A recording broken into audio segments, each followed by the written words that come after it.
Good afternoon. What a gorgeous winter day. I'm out here down at my creek. This area here is really heavily affected by the bushfires, and when the ground is quite disturbed, the exciting thing about it is that a lot of herbs actually come up from that disturbed soil. So in our particular case, what's come up here is been Mullein or Mullein, depending on how you want to call it. This is it here. It's an amazing ally. This guy is incredible for the respiratory system. It's been used for so many years. Long time. Old remedy. So this one is all about respiratory. So it's great for coughs. It's great for breaking up the phlegm inside your lungs as well. You can make it into a tincture, you can make it into a tea, and you can also make it into a fresh herbal infusion. Now, of course, this is what I do, and I'm certainly not condoning anyone to go out there and do it themselves. Do some research and talk to a professional, of course, to make sure that it won't hurt you in any way, or any medicine that you're taking as well. Remember, knowledge is power. Okay, so this guy here, it's quite thick. You can see how thick it is. It's amazing. And these little hairs, you know, there's this wives' tale out there that people are saying that if you run out of toilet paper, to go out and use Mullein. Well, you can as toilet paper, but the only thing is that it's got very fine hairs, and these little fine hairs can actually can be quite irritating, and especially in very delicate areas like where toilet paper goes. So I actually wouldn't recommend it. Especially if it's a bit dry too. The drier it gets, the crazier those little follicles, those tiny little follicles come, and insert it where you don't want to. So anyway, this is a really fantastic time to be harvesting these guys, because they're putting all their energy into the actual small leaves. Because they get quite big. They get, I've seen them up to like 1 metre high, even 2 metres high, and with a great big stem and the flowers. So you don't want to harvest it then. You can harvest the flowers and make something else, and when it get to that point, that's probably halfway through summer, end of summer, that happens. But at this stage, this is the very best time to harvest them, because they're putting all their energies into the leaf and not into growing the big stem. So they're very potent. So you can make a tincture, you can make a fresh herbal infusion, and you can also make tea, just a nice fresh cup of tea. For the tinctures, it's best to use it fresh. For a herbal infusion, it's best to use it dried. So, and for a cup of tea, you can use fresh or dried.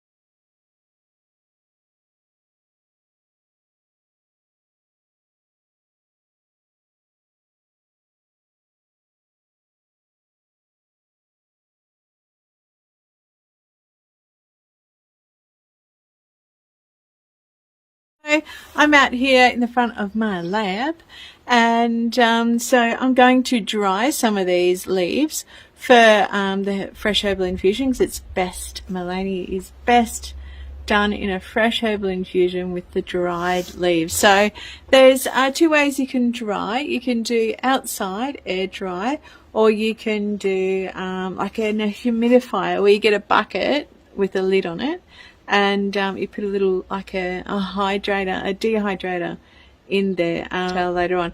So I like to outdoors dry. I don't like to use an oven to dry, because they just get too basically it just forms them into dust. And for what we need to do, it's not suitable. So I've got these great racks at the front of my lab that Greg has made for me, and I've just simply got 2 bits of wire. So the wire, it's just fly wire. It's pretty cool.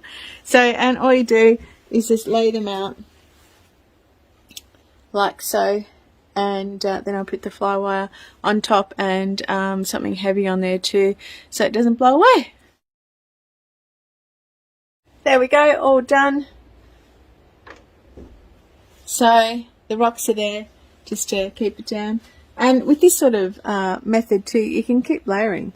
So you can do another layer of herbs, another layer of mesh, another layer of herbs, because it's outside, it's getting loads of airflow through them. So let's go up to the house and make some stuff. So we've harvested our Mullein, whatever you like to call it. What do you like to call it, Greg? Mullein. So this is for a tincture. So quite simply, we're just going to chop it up with some scissors. Is a nice easy way to do it, as long as you've got nice sterile scissors. And so we're going to be doing this in an alcohol.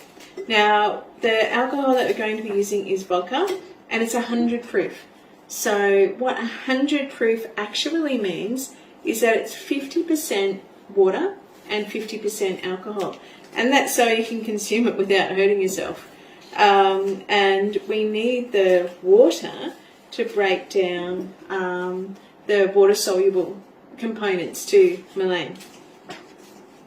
So quite simply, you don't want to pulverize it, you don't want to put it through a blitzer, you don't want to make it into a paste. It will just be too strong, and that's when you can start to hurt yourself. So really do make sure that you research your herbs, make sure it's right for you, make sure it's right if you're taking any other sort of medicine. And another way to actually work out if it's also right for you, when you do tinctures, don't put different sorts of herbs into one tincture, because then you won't be able to, you won't know what herb is doing you good or not. Or what you might have a reaction to also. Yeah, or what you might have a reaction to. Now this is a fairly big jar. You certainly don't need to be doing it this big, that's for sure. If you can get yourself a tiny little jar, it doesn't have to be mason either, because we're not putting hot water in here, we're putting cold liquid. So even if you do like a little one like this, because you're only taking drops, you're not taking you're not necking it, it's not like a glass full. So, this is going to last for years basically. So when you buy your alcohol, your vodka, you can make quite a few tinctures and have a medicine chest of your own. So again, this is for colds, for coughs, for anything to do with your chest. It breaks down the phlegm, and it really helps to heal those sort of ailments. So you want to pretty much, there's no hard and fast rule here. It's just basically filling it up to the top. I'm compacting it a little bit, but not too much. I'm not like shoving it right in there. Now to make a herbal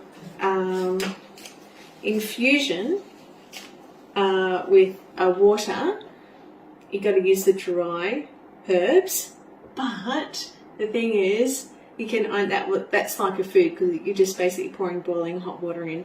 So that's only going to last a couple of days.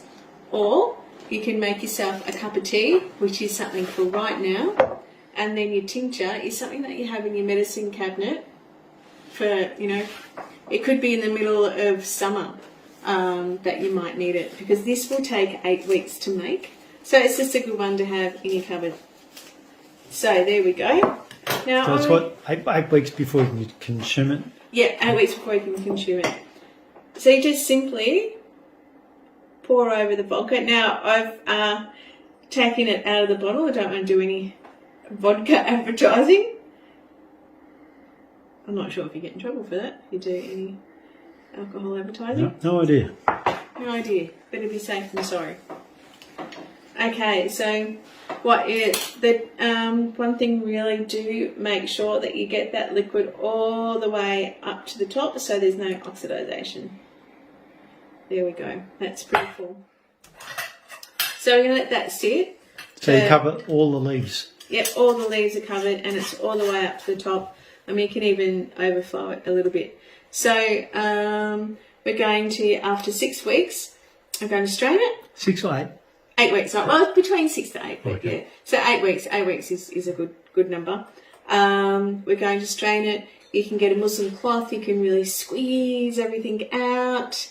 You can put a weight on top of it as well to get everything out. And then you're just basically taking a few drops at a time to help break up that phlegm. But when it's nice and fresh like this, and if you do have a cold, or if you are a bit chesty, the best way is to make a cup of tea. It's not as strong, of course. And I've got to tell you, she's a bit nasty. She doesn't taste good. But a little bit of honey, a little bit of lemon, and I think anything tastes good with a little bit of honey, a little bit of lemon. So you can do this dried as well. It doesn't taste as bad dried. So, and I love these coffee pots to make tea in. The plungers.